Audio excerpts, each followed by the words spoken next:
നമസ്കാരം. ശ്രീമദ് ഭാഗവതം ദശമസ്കന്ധം അധ്യായം 20 ശ്ലോകം 6, 7, 8, 9, 10 5 ശ്ലോകങ്ങൾ നമുക്ക് നോക്കാം. മഴക്കാലത്തിനെയും അതിനുശേഷം വരുന്ന ഗ്രീഷ്മ കാലത്തെയും വർണ്ണിക്കുന്നു.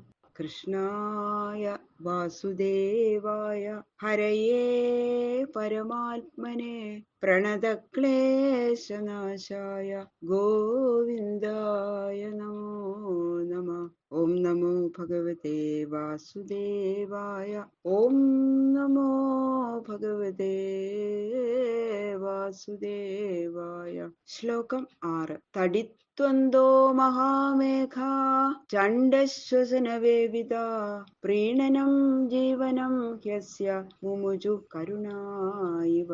ആ വേനൽക്കാലം കൊണ്ട് ഇങ്ങനെ ചുട്ടു പഴുത്തിരിക്കുന്ന ആ ജനങ്ങളെ മേഘങ്ങള് മിന്നലുകളാകുന്ന കണ്ണുകൾ കൊണ്ട് നോക്കിക്കണ്ട ശേഷം അവരുടെ സന്താപത്തെയൊക്കെ തീർത്ത്, ആ മിന്നൽ വരുമ്പോ മുഖം കാണൂലോ, അങ്ങനെ അപ്പൊ അവരുടെ അപ്പോഴേക്കും മഴ പെയ്യും എന്നുള്ള ഒരു സന്തോഷം അവരുടെ മുഖത്ത്. ആ പരമ സന്തോഷം ജനിപ്പിക്കാൻ സാമർഥ്യമുള്ള ആ വെള്ളം വർഷിച്ചു. അങ്ങനെ അപ്പോഴേക്കും അങ്ങനെ ഒരു മഴ പെയ്യുമ്പോഴുള്ള ഒരു സന്തോഷം അല്ലേ, ചുട്ടു പഴുത്തിരിക്കണ വേനൽക്കാലത്ത്. അപ്പൊ കരുണ അധികമുള്ള ജനങ്ങള്, വിശപ്പ്, ദാഹം മുതലായവ അങ്ങനെ വളരെ ദുഃഖിച്ചു കിടക്കുന്ന ജനങ്ങളെ കണ്ട് മനസ്സലിഞ്ഞിട്ട് നമ്മുടെ ആവശ്യത്തിന് വേണ്ടിയിട്ട്, അവരവരുടെ ആവശ്യത്തിന് വേണ്ടിയിട്ട് കൈവശം വെച്ചിട്ട് സൂക്ഷിച്ചു വെച്ചിരിക്കുന്ന ആ ഭക്ഷണ പാനീയ ദ്രവ്യങ്ങള് അവർക്ക് നൽകി സന്തോഷിപ്പിക്കുന്നത് പോലെയാണ് വർഷകാല മേഘങ്ങൾ സൂര്യോഷ്ണം കൊണ്ട് തപിച്ചിരിക്കുന്നവരെ വർഷം കൊണ്ട് സുഖിപ്പിച്ചത് എന്ന് പറയുന്നു.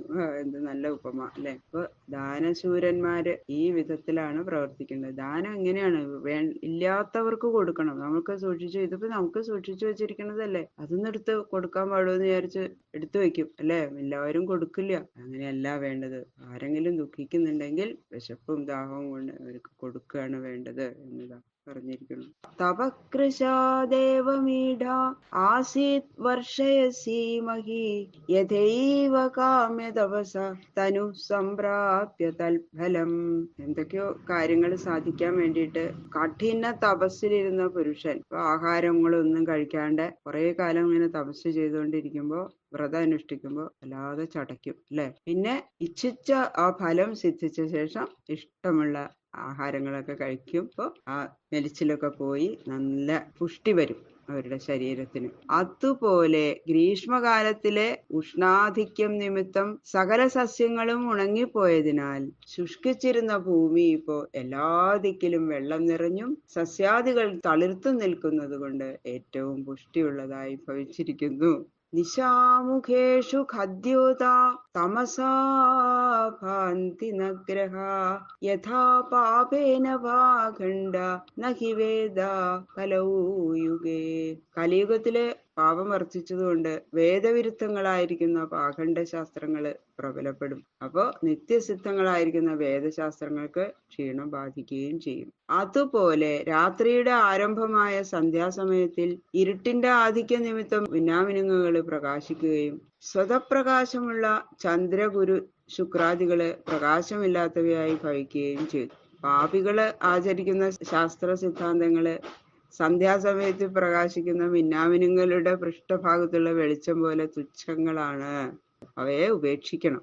എന്നും ഒരുപോലെ പ്രകാശിക്കുന്ന വേദശാസ്ത്രങ്ങൾക്ക് കാലദോഷവശാൽ അല്പം ക്ഷീണം തട്ടിയിട്ടുണ്ടെങ്കിലും സജ്ജനങ്ങള് അവയെ ഒരിക്കലും ഉപേക്ഷിക്കാതെ ബലമായി സ്വീകരിക്കേണ്ടതാണ്. അതാണ് ഇതിന്റെ അർത്ഥം. ശ്രുത്വാ പർജന്യനിനദം മണ്ഡൂകാവ്യസൃജൻ ഗിര തൂഷ്ണീം ശയാനാ പ്രാഗ്യത്വത് ബ്രാഹ്മണ നിയമാത്യയേ. ഗുരുനാഥൻ നിത്യകർമാനുഷ്ഠാനത്തിൽ ഇരിക്കുമ്പോ ശബ്ദിക്കാതെ ഇരിക്കുന്ന ബ്രാഹ്മണ കുട്ടികള് നിയമ അവസാനത്തില് ഗുരുവിന്റെ ആജ്ഞ കേട്ട ഉടനെ അധ്യയനം ആരംഭിക്കുന്നത് പോലെ ഇത്രകാലം ശബ്ദിക്കാതെ കിടന്ന മണ്ഡൂകങ്ങള്, അതായത് തവളകള്, ഇടി ശബ്ദം കേട്ടപ്പോ നിലവിളിച്ചു തുടങ്ങി. അപ്പൊ തവളകള് ശബ്ദിക്കാൻ തുടങ്ങി. അധ്യയനം ചെയ്യുന്ന കുട്ടികള് ഗുരുനാഥൻ നിഷ്ഠയിൽ ഇരിക്കുമ്പോ ശബ്ദിക്കാതെ ഇരിക്കണം എന്നാണ് അതിന്റെ അർത്ഥം അല്ലെ. പിന്നെ അത് കഴിഞ്ഞ ഉടനെ പറഞ്ഞ സമയം കഴിഞ്ഞു വന്ന ഗുരുനാഥന്റെ കൽപ്പന പ്രകാരം വേദാധ്യയനം ജാഗ്രതയായി തന്നെ നടത്തേണ്ടതാണെന്നും സൂചിപ്പിച്ചിരിക്കുന്നു. ആസന്നുൽപഥവാഹിന്യ ക്ഷുദ്രനദ്യോനുശുഷ്യതി പുംസോ യഥാ സ്വതന്ത്രസ്യ ദേഹദ്രവിണ സമ്പദ. വർഷകാലം കഴിഞ്ഞു, ശരത്തിന്റെ ആരംഭമായി എന്ന് ശരത്തിന്റെ വർണ്ണന തുടങ്ങുന്നു. വർഷകാലത്തിലെ കരകവിഞ്ഞൊഴുകിയിരുന്ന ചെറുപുഴകള് ഇന്ദ്രിയജയം ലേശമില്ലാതെയും ശാസ്ത്ര സിദ്ധാന്തങ്ങളെ അതിക്രമിച്ചും പ്രവർത്തിച്ചിരുന്ന പുരുഷന്റെ അന്യായാർജിതങ്ങളായ ധനാദികളും പരസ്ത്രീകളെ ദുഷിപ്പിച്ച ശരീരങ്ങളും പുണ്യം ക്ഷയിക്കുകയും വാർദ്ധക്യം ബാധിക്കുകയും ചെയ്യുമ്പോൾ നശിച്ചു പോകുന്നത് പോലെ വർഷാധിക്യം നിലച്ചപ്പോ, വർഷക്കാലം കഴിഞ്ഞപ്പോ ക്രമേണ വെള്ളം കുറഞ്ഞു കുറഞ്ഞു കുറഞ്ഞു വന്നു വെള്ളം. അതുകൊണ്ട് യൗവനമുള്ളപ്പോ ഇന്ദ്രിയങ്ങൾക്ക് അധീനന്മാരായി പരസ്ത്രീകളെ പ്രാപിക്കുക, പിന്നെ ശാസ്ത്ര മര്യാദകളെയൊക്കെ അവഗണിക്കുക, തോന്നിയ പോലെ പരന്മാരുടെ ധനം അപഹരിച്ച് മതിക്കുകയും ചെയ്യുക, ഇതൊന്നും ചെയ്യരുത് എന്നാണ് ഇതിൽ നിന്ന് നമ്മൾ മനസ്സിലാക്കേണ്ടത്. ബാക്കിയുള്ള ശ്ലോകങ്ങള് നാളെ നോക്കാം. സർവത്ര ഗോവിന്ദ നാമ സങ്കീർത്തനം. ഗോവിന്ദ ഗോവിന്ദ.